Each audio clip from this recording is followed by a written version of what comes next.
अस्सलाम वालेकुम संगियो वेलियो सारे ठीक ठाक हो। उम्मीद है सारे ठीक हो। सो जनाब अज मक्का ही स्प्रे करने हाँ। मैं तुहाड़ा विलोंग विच आखिया सी बई स्प्रे आंदी है कोराजन 950 रुपये ने आंदी सी ते वो स्प्रे अज मारने क्योंकि मैं दाला दवाई उड़िया सी फिर बारिशां विच शुरू हो गई तकी सकनी सारा ये मक्का ही लगे आ कीड़ा वो जितों मैं स्प्रे आंदी यार आने नहीं सी ही कीड़े आखने न अमरीकी सनडी ते मैं अज मारा क्योंकि साढ़े फसल ही हुण स्प्रे पर हो ही गए ना। कनक ही स्प्रे मारो मक्का ही मारो हुण फसल इतना नहीं होना जितना अस हुण खर्चा करी ओने हुण क्या करा। हुण स्टार्ट करने मैं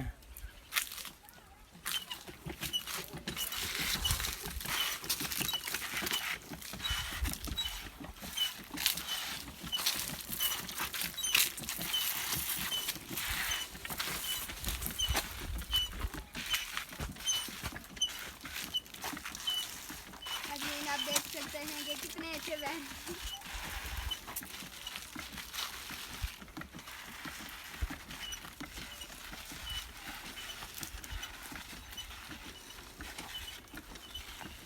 भाई जो मैं ये तो टुकी टकी गया बस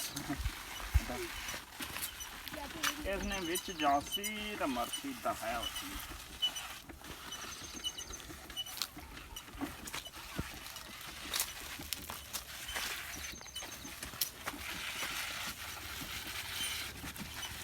मारा बनाना जाना बुर हैवी मोर सकती नहीं हो भाई जी लाला ना लड़ो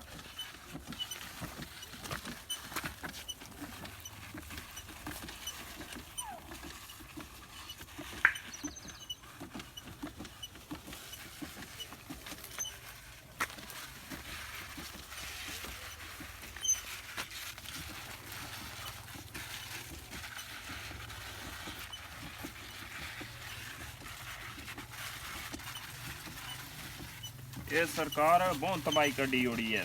पत्थर छत्तर खाई पाउडर मनाना जाना है। साड़ियाँ फसलों भी हम स्प्रे पर हो गई हूँ क्या करा। बंदे भी डालडे नहीं बर्दाश्त हो गए हूँ साड़ियाँ फसलों भी स्प्रे नहीं हैं। स्प्रे मारसो तो फसलों होता नहीं तो मुश्किल है। राई बाई जड़ी वो भी मुश्किल है।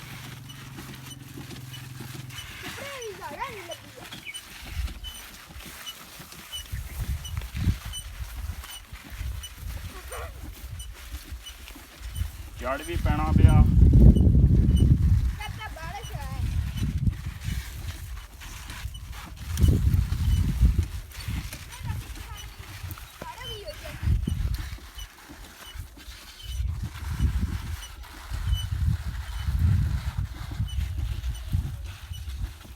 कुछ कीड़ा तबाही करना कुछ तमूड़ी भी बड़ी है।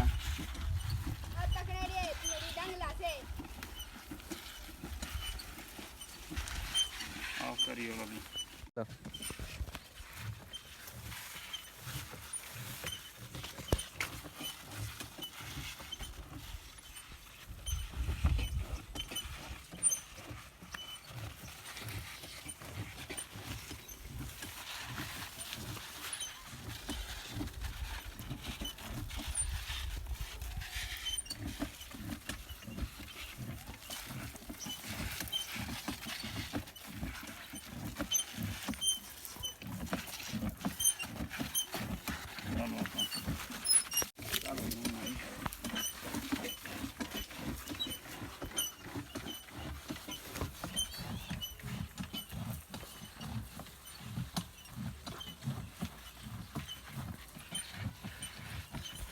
यो एक एक टांडे मारनी पैनी है क्योंकि कीड़ा बिच इसने गब्बे च लगे होना कनक होना भाई बंदा खुली मारी सकना। ये एक एक टांडे विच बानी पैनी है।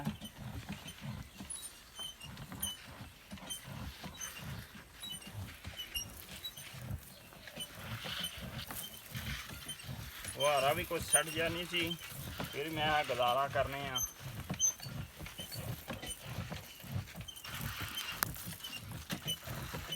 दारा भी औखा हो गया, जमीन दारा औखा,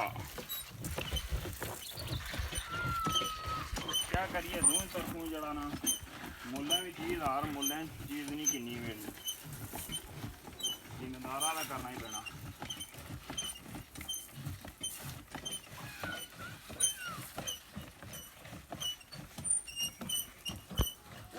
खाली तो नहीं होगी है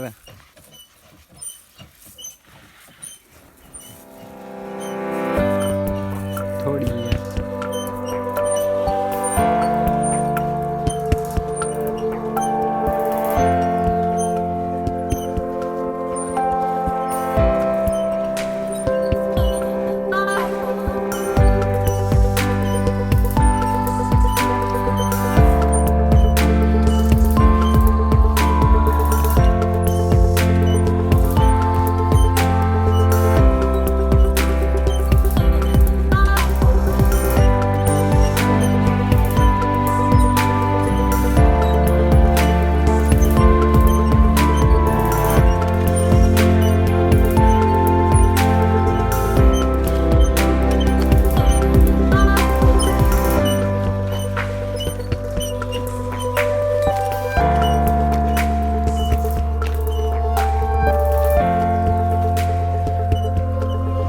पास आएगी है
संगियो एंड होगी है हुण बाड़ी एक बाड़ी मार छोड़ी है हुण कल एक सही मारसा ते ठीक है आलन वाले खुदा हाफिज़।